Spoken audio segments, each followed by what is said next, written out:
वळूया पुढल्या महत्वाच्या बातमीकडे। मुंबई हवामान विभागानं पुढील 5 दिवसांचा आता मुसळधार पावसाचा अंदाज वर्तवलेला आहे। या ठिकाणी जळगाव शहर आणि जिल्ह्याकरता रेड अलर्ट सुद्धा आहे। तर वादळी वारे, विजांच्या कडकडाटासह मुसळधार पाऊस बरसेल काही जिल्ह्यात असा एक अंदाज वर्तवण्यात येतोय। आढावा घेतला आपले प्रतिनिधी सुमित देशमुख यांनी।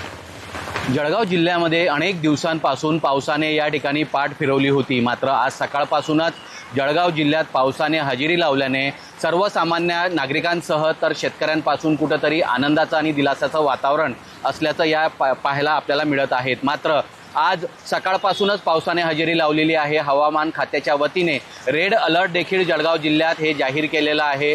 आपण या ठिकाणी पाहू शकतो की पावसाने या ठिकाणी हजेरी लावलेली आहे आणि सर्वत्र पाऊस येत असल्याने सर्वसामान्यांचं जरी आनंद असला तरी जनजीवन हे विस्कळीत झाल्याचं पाहायला मिळत आहे।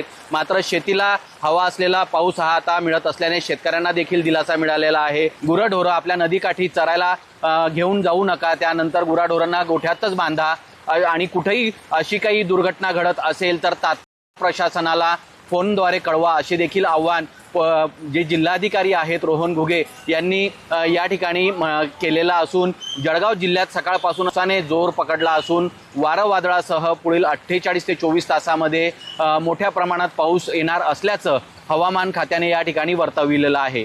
सुमित देशमुख, लोकशाही मराठी, जळगाव।